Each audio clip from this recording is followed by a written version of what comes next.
For almost 70 years, the Queen has been the head of the most famous family in the world. But one day there will be a changing of the guard. Her son Prince Charles is waiting in the wings. He's certainly the best trained king we're ever going to have. He's been waiting and training for decades. Since birth, Prince Charles has been preparing for the ultimate role, and with that comes a pressure to choose the perfect bride.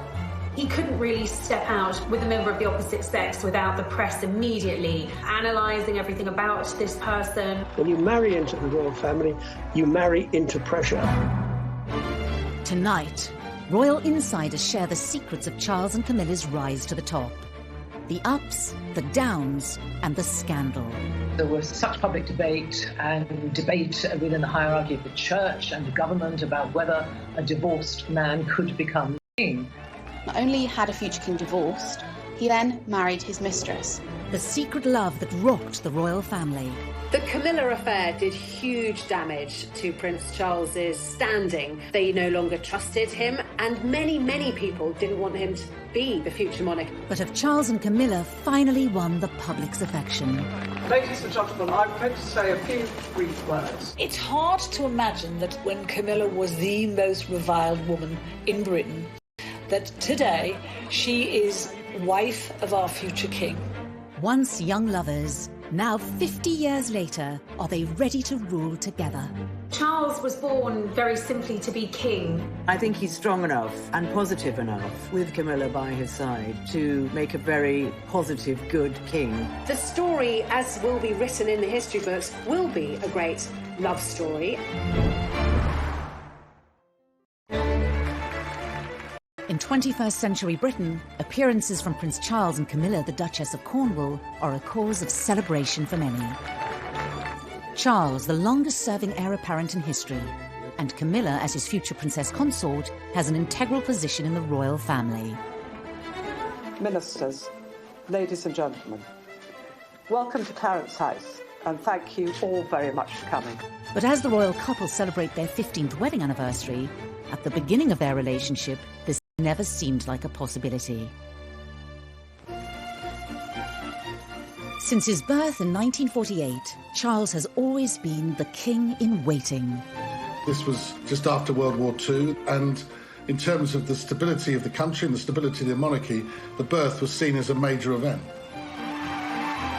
It was a moment for huge celebration because Charles was born very simply to be king. The eldest of 4 siblings, and with the future of the monarchy on his shoulders, Charles had to quickly learn the responsibilities of royal life. Charles didn't spend a lot of time with his mother in the early years. She went off on tour and left the children at home with nannies and governesses. He really wanted to do well at everything, didn't want to put a foot wrong. And I think that must have been really challenging. There's little doubt that his early years and his years at school was a very difficult time for him. He also found that he was a centre of so much attention that made him realise that in his particular position there would always be fascination in everything he did. As the future king grew older, questions began to be asked of who would one day be his queen. There was acute interest in his private life from the start, really. And of course, that forensic press scrutiny was something that continued through the years. Any woman that happened to be on his arm was already listed as the future wife and a future queen. It does bring a lot of pressure.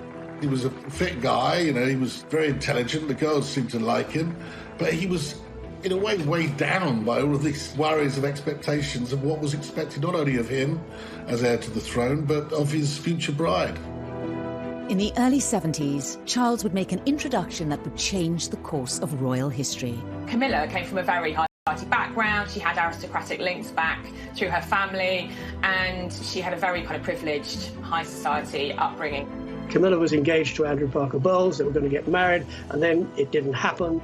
It was a sort of on-off relationship, and while it was off, Camilla sort of befriended Charles. They clicked immediately. There was a chemistry between the two of them, and really, I think probably Charles fell in love with Camilla from the moment that he met her. In many ways, she did tick the right boxes for a future consort for the Prince of Wales. But did those close to the future king approve? It's fair to say that the senior royals, and certainly the important figures in Charles's life, his mother, his father, and the Queen Mother, who Charles was incredibly close to, he always turned to for advice and would certainly have wanted the seal of approval from. They certainly didn't think that she was suitable future royal bride material. She had a past, and she romanced Andrew Parker Bowles. Parker Bowles had also gone out with Princess Anne. The heir to the throne nearly always was encouraged to go for a wife who was whiter than white, and it was viewed very much that Camilla did have too much of a colourful past. And as for Camilla, his royal duties took him away from her and overseas. Charles was in his 20s. He was having to do military service because he's one day going to be commander-in-chief. He then joined the Navy to follow his father, his grandfather, and his two great-grandfathers. And it was very important to him to fulfill that role because that's what's expected of him. With Charles away leading the military life expected of a future king, Camilla moved on. Like a lot of young ladies, they don't like their men disappearing out of their lives. He did disappear out of her life and she married Andrew Parker Bowles. One can only imagine that Charles must have felt pretty crushed by this news. He'd gone away to serve, hoping that Camilla would wait for him. Certainly he thought that the relationship had legs, even if his family didn't. By marrying Andrew Parker Bowles, Camilla was ruling herself out of ever having a royal future. If she'd even entertained the thought of being queen, she would have thought, well, that's it, I'm waving goodbye to that. Because at that point, of course, in the 1970s, there was no way that a divorcee could ever marry a member of the royal family, let alone the heir to the throne. She remained great friends with Prince Charles. Prince Charles was always around at their house. You know, he's a godfather to their first child. He was almost one of the family. By the late 70s, eligible bachelor Charles was approaching 30 years old and still without a future queen by his side. It's getting on a bit, isn't it? About time we got married. The media scrutiny grew. He was seen very much as the action man, and a lot of glamorous women sort of came and went. And, you know, the tabloids began to catch on to the fact that this was a bit of a good story. He couldn't really step out with a member of the opposite sex without the press immediately analysing everything about this person. Even though he was very much sought after, that in terms of his connection, in terms of that love, his relationship with Camilla never left him. One of the women Charles dated was Lady Sarah Spencer. An aristocratic family with earls and dukes dating over 500 years and links to Winston Churchill, the Spencer name was an ideal match for a royal prince. Although the relationship with Sarah didn't last, it resulted in Charles meeting her younger sister, Diana. Shortly after the funeral of Lord Mountbatten had been assassinated, Charles had been very, very upset. And Diana said to Charles, I saw you at that funeral and you looked so terribly sad. And he was very touched by this. And there was beautiful young girls showing him attention. And clearly he felt a lot of responsibility, too, to fulfil what was necessary as the heir to the throne and get married. Where Camilla had been deemed unsuitable as a future queen, Diana was the proposed at Windsor Castle.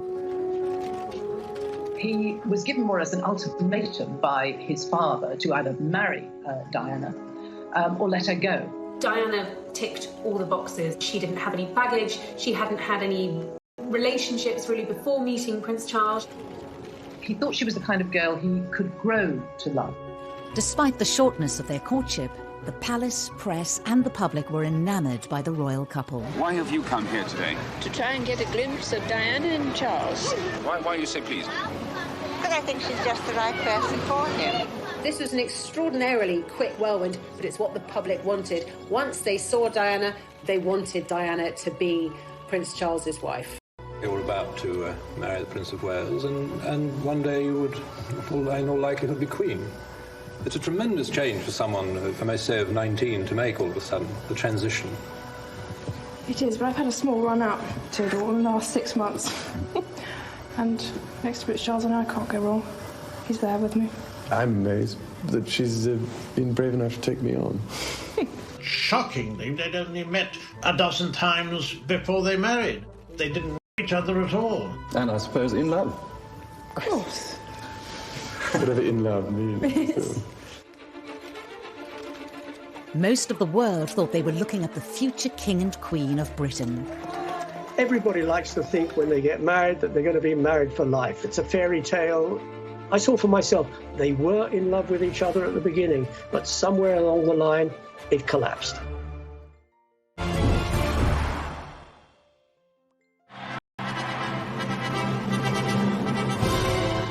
On a hot summer's day, with the eyes of the world upon them, Prince Charles married Lady Diana Spencer in July 1981. The event was watched by 750 million people worldwide. This was a thing of fairy tales. She was so young, so beautiful. Here he was, the future king. It seemed to be, from the outside looking in, a marriage made in heaven. The feeling was electric, from one end of the United Kingdom to the other, from north to south, from east to west. The United Kingdom was granted a national holiday to mark the wedding of the heir to the British throne, who was marrying somebody many thought to be the perfect future queen. They bought the tea towels, they bought the mugs, they turned up outside St Paul's Cathedral, they lined the streets of the Mall, they gathered outside that famous balcony to watch that iconic royal kiss. When the truth was somewhat different. Behind closed doors, marries into the royal family. When you're born into the royal family, you grow up with that pressure. When you marry into the royal family, you marry into pressure. Diana told me much later in one of our private conversations that she had felt like a lamb to the slaughter as she walked up the aisle, which is very sad, but I think she knew that things weren't quite right. And when she saw Camilla in the congregation, was immediately uneasy about it. Most were unaware that Charles and Camilla had remained in close contact. Charles was so close to Camilla that he bought her a bracelet that was engraved with their initials, which Diana found. She was enraged by it. She knew who it was for, and she wanted to know why he was giving this token to Camilla. Camilla's presence was even felt on the couple's 2-week honeymoon, when Charles was spotted wearing a set of personalised cufflinks. Almost unbelievably, Charles wore cufflinks, the C and C, meaning Charles and Camilla. They didn't have anything in common. They didn't seem to be able to talk to each other.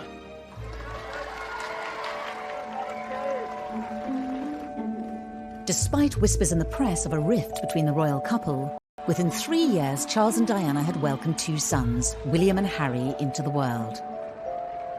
Royal insiders pinpoint this as the moment that Charles and Diana's relationship was starting to break down. Charles wasn't the fully hands-on dad that she would have expected, and I suppose that created a distance between the two. She strongly suspected that Charles was still in love with Camilla and hadn't let go of her. Diana felt cut off, she felt isolated, she felt betrayed. Royal tours gave the press a first-hand look at the cracks in the marriage.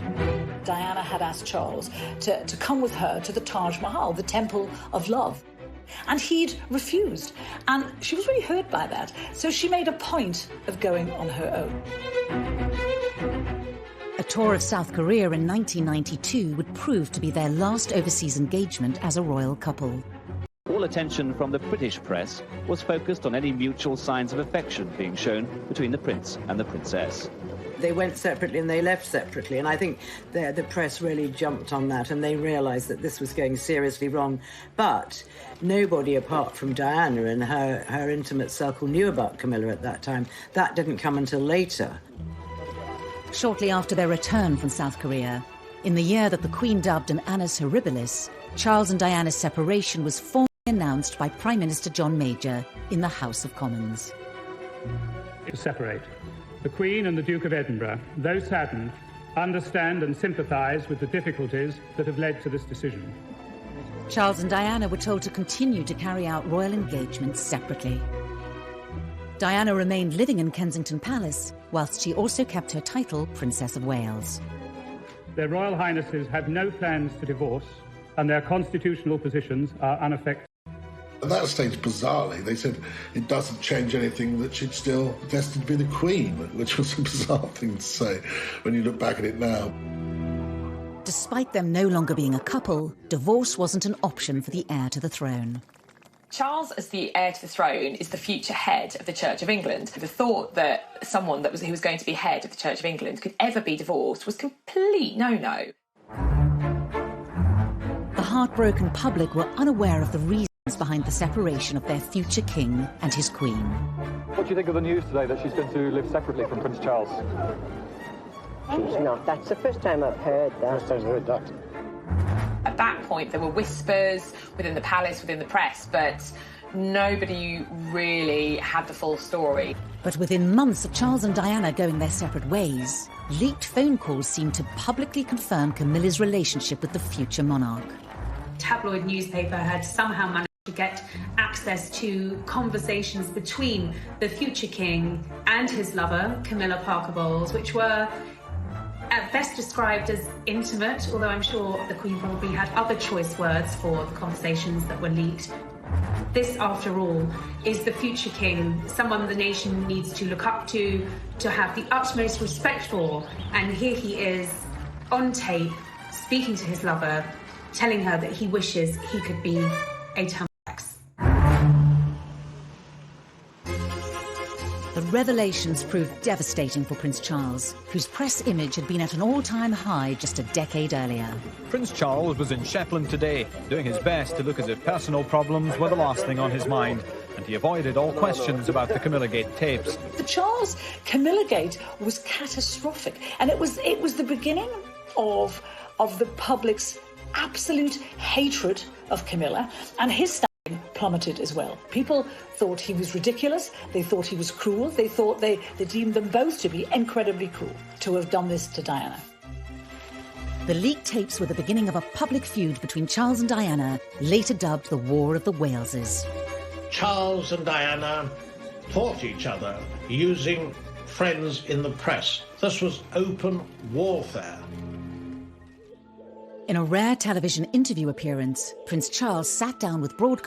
Mrs. Parker Bowles is a great friend of mine. I have a large number of friends. I'm terribly lucky to have so many friends who I think are wonderful and make the whole difference to my life, which would become intolerable otherwise.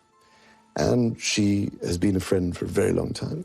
During the unprecedented documentary, Prince Charles publicly confirmed for the first time that he'd been unfaithful to Diana. Dickie Arbiter was Prince Charles's press secretary at the time. And I warned them at the time, it would have to be warts and all. You cannot deny anything, you cannot leave anything out, and nothing was left out, because Jonathan Dimbleby asked the Prince of Wales about extramarital relationship. Did you try to be faithful and honourable to your wife when you took on the vow of marriage? Yes, absolutely. And you were? Yes. Until it became irretrievably broken down. He admitted that he had been unfaithful, although he said not until his own marriage had irretrievably broken down, both of us having tried. But that was the headline: Charles admits adultery. To go from a wink, wink, nudge, nudge, such and such member of the royal family has got mistresses on the side or, is having affairs, was quite different to actually hearing from the future monarch, I have been unfaithful to my wife, and my wife is Diana, one of the most popular women on the planet. He was very upset with the negative press, as anybody would be. The popularity of the future king was at an all-time low with the public, as was Camilla's. So at this point, in the kind of mid-90s, her reputation was absolutely traduced. She was a marriage wrecker, she was a temptress, she looked like a horse. People would spit at her in the street. Her public reputation that she was a complete evil witch, and she had seduced Prince Charles from his gorgeous wife. She was, I think it's fair to say, the most hated woman in Britain at one point. Charles's relationship with Diana had also sunk to a new low.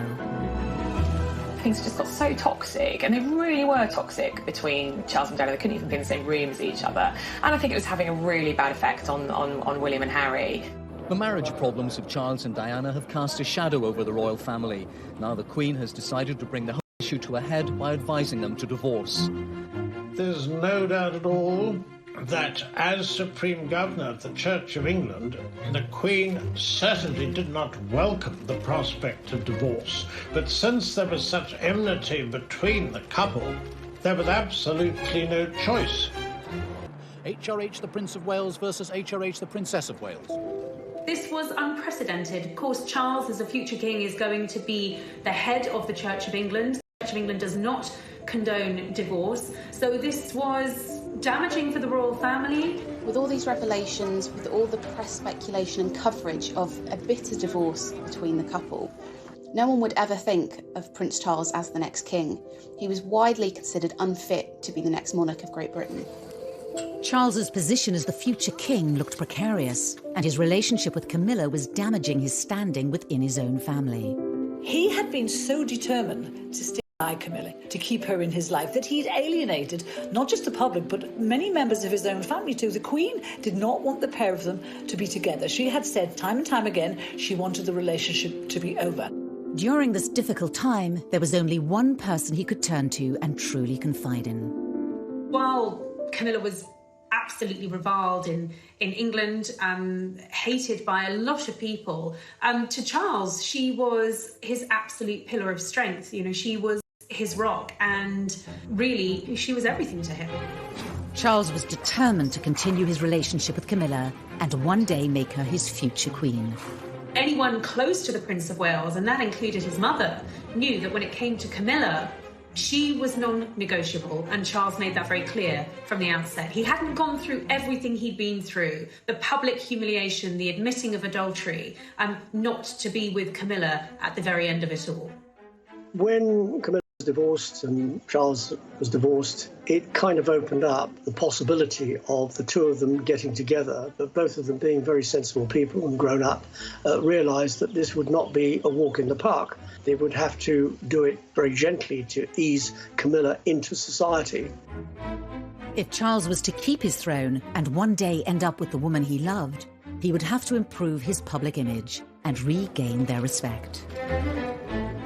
Charles went into damage limitation and firefighting on a level that, frankly, the palace were probably not equipped to do. Charles employed Mark Bolland, a very seasoned and experienced PR professional, to rehabilitate his and Camilla's image. One of the ways he did that was he absolutely befriended all the newspaper editors, he befriended all the newspaper owners, and he gave those editors stories, favourable stories about Charles, about Camilla. And he would feed us little bits of information. He would tell us what Camilla was up to, what Charles was up to, what his feelings were about Camilla. Then Prince Charles and his sons, on their first day together on holiday, appeared, having deliberately and most unusually encouraged the press and television coverage. He was beginning to lay the groundwork for the woman who he wanted to one day be his queen. But in 1997, tragedy struck. We have reports from Paris that Diana, Princess of Wales, has been killed in a car accident.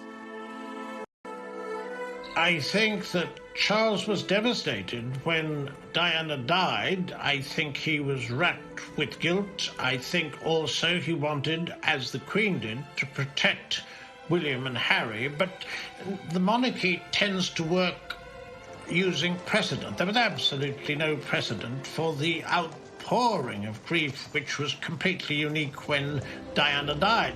But there's no question that Charles' attempts to get the public on side with Camilla were obviously set back. In the face of this national tragedy, it looked like the British public would never accept Camilla as part of the royal family. I think that after Diana's death, I mean, Camilla was abused in the street, was yelled at, she had nasty letters written to her. It was really difficult for her. The size of the challenge that was facing Charles and Camilla was immense, and many people thought it was impossible. People thought if they wanted to be together, they would have to be together abroad, that it could never, ever happen within the United Kingdom. A year after Diana's death, Charles restarted his campaign to introduce Camilla as the woman who would one day stand beside him. But he was met with strong opposition. The Queen was quite clear that she was not going to meet Camilla. She didn't want to hear about Camilla, and it was still a name that really wasn't widely spoken in palace corridors. She, as constitutional monarch, felt she should uphold the standards that she'd adhered to all her life, and should she accept that her divorced son should be with a divorced woman? Should she condone this relationship? Was that what her faith, her religion, she's very religious, would guide her to do? The Queen may have been having doubts, but on Charles's staff, it was decided that they needed to forge ahead with introducing Camilla to the great British public and bring her out into the open as Charles's partner. There was an attempt to do it at the wedding of Santa Palmer Tompkinson, and her mum, Patty, was Camilla's best friend. So they were going to try and be together there, but that couldn't happen either because they decided they would upstage the bride, and that wasn't fair. There had been suggestions that the Prince and Camilla Parker Bowles would take the opportunity to go public with their relationship. But she joined other guests well before him, looking relaxed and... The couple were invited to the birthday party of Camilla's sister Annabelle, to be held at the Ritz Hotel in London. It was seen as the right opportunity to give the British public their first glimpse of Charles with his future consort Camilla by his side. It was dubbed Operation Ritz. I remember being in the newsroom, and it was a cold day in January, and rumours started to knock about that something was going to happen down at the Ritz, and that maybe we were going to get sight of Charles and Camilla together for the first time. Mark Bolan was giving sort of the nod and the wink that actually we ought to get our ladders down there. So I said to the news desk, right, get the ladder down there. Well, there were 200 cameras there, I think. Charles and Camilla emerged. She was wearing a very neat little black coat, and I remember she had a beautiful choker on at the time. And they stood and they posed for photographs, and those photographs went around the world, and that was the beginning of trying to get the public to like them.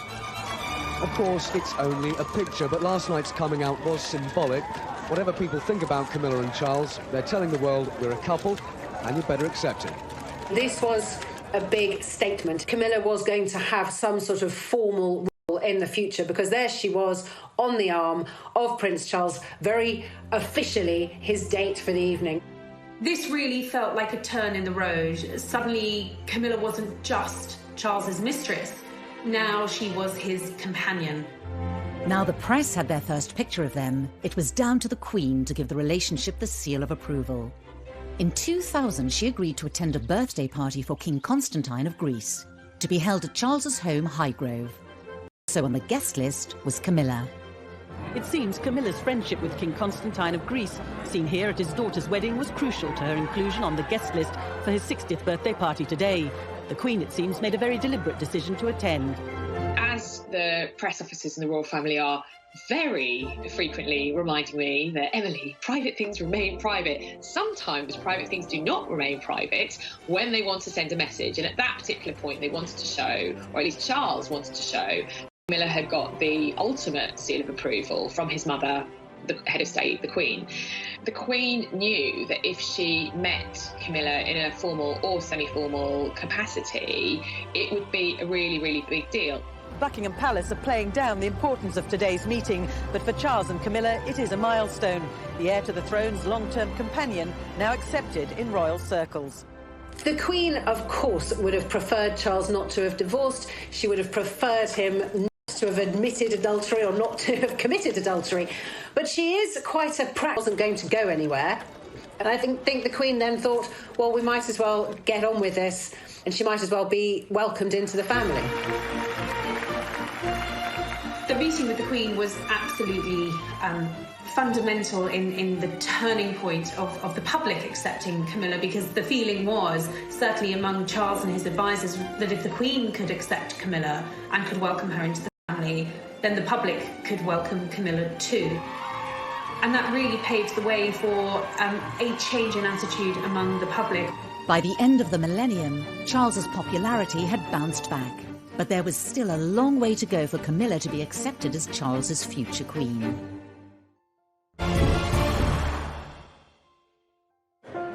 As king-in-waiting, Charles will not only inherit the throne one day, but also become supreme governor of the Church of England. This posed a problem for Charles and Camilla's relationship. By now, they were officially living with each other at Clarence House and Highgrove. But was Camilla's status as common-law wife appropriate for a future king and head of the church? Marriage would make the relationship far more appropriate. I think there was pressure from the outside that really he had to make this official. As his position, he's going to be head of the Church of England, defender of all faiths as he wants it to be when he becomes king. And frankly, I think from his kind of professional point of view as future king, I think it needed to happen. But there was a problem. The Church of England did not approve of divorcees remarrying. The Prince of Wales was starting to persuade very senior figures, people like the Archbishop of Canterbury, George Carey, that there was a reason for him to be married. Why should the heir to the throne, who would one day be the king, the defender of the faith, why should he be forced to be in the situation where he can't marry the woman he loves? Why is it better for them to be partners? And so I think people gradually came round to the feeling that it was just the right thing to do. Possibly one of the last to be persuaded was Her Majesty the Queen, a very high church believer in the marital state. But once the church was on side, I think there was no real reason to block it anymore. They've waited long enough, but tonight they emerged as a couple soon to be wed. In February 2005, 56-year-old Charles and 58-year-old Camilla announced their engagement. How are you feeling, ma'am? All right. Just all right? I'm just coming down to earth. Did you get down on one knee to propose? The future bride wore a ring that belonged to Charles's beloved grandmother, the Queen Mother. I think Charles had always wanted to make Camilla his bride, his wife. I think he felt that she'd endured a lot of real to make her his wife, his bride. This was the first time in history that an heir to the throne would marry a divorcee. The Church of England might have backed the union, but this wedding would have to be very different to all previous royal weddings. Charles and Camilla would need to have a much lower-key ceremony. Having been divorced already, both Charles and Camilla would have found it difficult to marry within the church. So instead, they had a civil service at the Windsor Guildhall. This would be the first large-scale event with Camilla at the centre of royal life, and Camilla was nervous at the potential public reaction. She was terrified no one would come. She was terrified she'd be booed. And I remember seeing film footage at the time, about 6 a.m, and there was no one on the streets of Windsor. It was freezing as well, I remember. It was a really, really cold day. She must have been terrified that no one would be there. And, I think as a journalist, I was looking at it thinking the only reaction to this is going to be national apathy, which is kind of almost as bad as protests. However, by 10:30, the streets were thronging with people. As the Prince and his bride were being driven the short distance from Windsor Castle to the Guildhall this morning, history prepared to record a royal marriage without precedent. TV cameras filmed the moment when Charles and Camilla arrived at the registry office in Windsor for their historic marriage. The ceremony was attended by William, Harry, Camilla's children, and a few friends. The Queen, as head of the Church of England, did not feel that she could attend, but she did join the couple for a blessing at St George's Chapel afterwards. The first time the public got to see the Queen really close to Camilla was when Charles and Camilla came out of St George's Chapel after the blessing of their wedding ceremony. And there was a picture that didn't appear to be staged. It seemed very, very natural, but there was Camilla by the Queen's side, the Queen looking very happy, very relaxed, and, well, Charles looking like the happiest man on earth, because I think on that day he probably was. And she looked gorgeous. I mean, she looked fantastic in the outfit with that beautiful dress and the headdress. And I thought that she looked the best she'd ever looked, really. And I think people really at that time thought, well, why shouldn't these two, who were the picture of happiness, who had this long, long love affair on and off over many years, why shouldn't they find happiness? Camilla was now officially part of the royal family. the palace announced that she would be called Princess Consort when Charles becomes king. The Queen also gave her a title of Duchess of Cornwall, which is actually her secondary title. Legally, she is Princess of Wales. But Camilla knew how fond of Diana the public had been. It wasn't going to wash with them that she would be the next Princess of Wales. I remember when they got married, it was 8 years after the death of Diana, Princess of Wales, and feelings and memories were still running high. So she's used the other title, Duchess of Cornwall. She's quite comfortable with it. Titles do not matter to Camilla. She doesn't really care one iota what she's called, as long as she's not called anything rude. The wedding drew a line under Charles and Camilla's past once and for all, and allowed the world to look to the future of the monarchy. For all the spin doctors and PR that had gone on for years behind the scenes, the thing that really transformed Camilla's public image was the royal wedding, because that was her becoming a member of the royal family. And therefore, she was no longer an outsider. She was the Duchess of Cornwall. She is a future queen. So the marriage changed everything. Who would have thought that 10 years before, the woman who had been vilified by the British press, Camilla Parker Bowles, was a potential future Queen Consort? Now that Camilla was officially part of the royal family, the British public could see what sort of future consort she would be. Of course, once she had married into the royal family, she became Charles's consort. She was there with him on royal engagements. She accompanied him on some royal tours, and actually Camilla proved to be incredibly popular. She did her own PR. She didn't need a spin doctor. She did what she does best. She engages with people. She has a good relationship with the press pack. She doesn't upstage the Prince of Wales in any way. They are a great team. We have to remember that she didn't have a job. She left school with one O-level and she didn't have a career. She wasn't a career woman. And at the age of about 60, she had to learn how to work very hard, because Prince Charles does about 502 engagements a year. He keeps going all the time. He works every day, including Christmas and Easter. As Charles's future consort, she has also thought very hard about the charities that she supports. All senior members of the royal family have their favourite charities, the charities they support, the issues that they're most passionate about. In this case, it was very difficult for her because so many causes that we understand she actually did care about were associated with Diana. And she had to be so careful not to tread on Diana's image and Diana's favourite subjects or favourite charities, because, of course, it would look like she was trying to walk in. She's very committed to quite a number of charities. One of them, the Osteoporosis Society, because her mother died of osteoporosis. Another is learning, book reading, education, and abuse against women. She's very committed to that as well. Now, the purpose of asking you all here today is to try and form a united front to help victims of rape and sexual abuse. I think Camilla is clearly very passionate about the domestic abuse agenda and about making sure that what influence she has, that she has this platform given to her as a senior member of the royal family, that she's not going to waste it and she's not going to throw it away. And I think a lot of people will admire her for that. As the wife of the heir to the throne, Camilla's image has radically changed. We saw a bit of a makeover ahead of the royal wedding. She lightened her hair, she clearly had a lot of work done on her skin. She was radiant, she stopped smoking, and all of these things to please Charles. And her sense of style changed too. Now we were seeing her in far more regal attire, experimenting with beautiful dress codes. She's a great lover of hats. She really wears hats well. We saw her coming out in jewellery from the royal collection. So really emerging as a royal. As Duchess of Cornwall, she suddenly began to scrub up pretty well.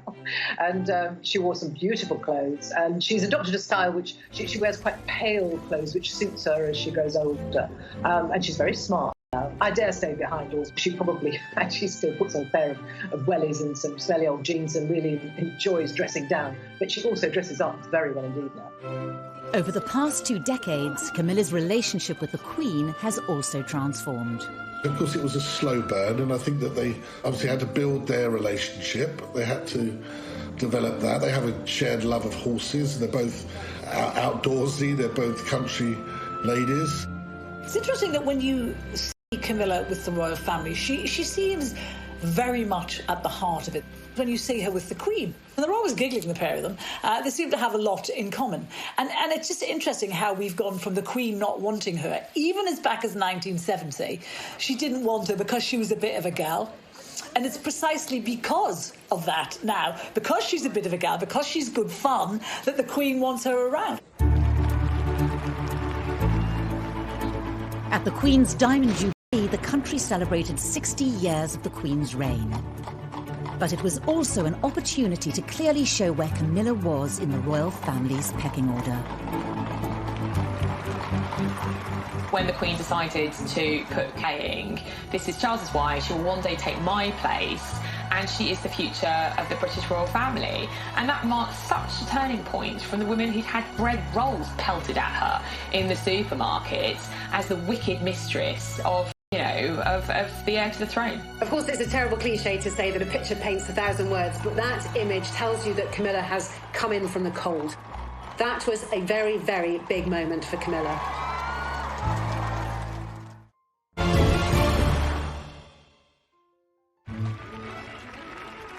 By the time of her wedding to Prince Charles in 2005, Camilla Parker Bowles' journey from royal mistress to royal wife had been extraordinary. Labelled a marriage breaker by the press and reviled in public, she had fought hard to win her place next to Prince Charles. Whatever people think about Camilla and Charles, they're telling the world we're a couple. Despite her place in the nation's affections and the approval of the Queen, she still had to convince the hardest judges of all: the rest of the royal family, and in particular, Princes William and Harry. Camilla's relationship with William and Harry has always been quite tricky. Diana obviously painted Camilla as the marriage wrecker. For the Prince of Wales, the first proper meeting between his son William and his longtime friend Camilla Parker Bowles was obviously a significant event. The princes were in their mid-teens when their father's relationship with Camilla became public. Harry refused to see her to start with. Harry wears his heart on his sleeve. He was in his teenage rebellious phase, smoking dope and kind of getting into trouble. But with children of her own, Camilla was well... Questions that you and I might ask, we won't get the answer, but he'll get the answer. As Prince of Wales, Charles's outspokenness has been tolerated.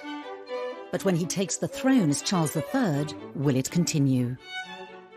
The monarch is not supposed to get involved with politics. It will be interesting to see how Charles handles this, because he's not used to taking a step back. I think we will see him being proactive and possibly even political, with a small p. But I think it does give us an indication that Charles is going to be a hands-on king. But, the monarchy changes all the time. Maybe he will be allowed to do that if he ever gets to be king. As Charles stands poised to become king, Britain is braced for a different, more political kind of monarchy. But the question remains, when will he take the throne? And when his 71-year wait ends, will Camilla take the title of Queen?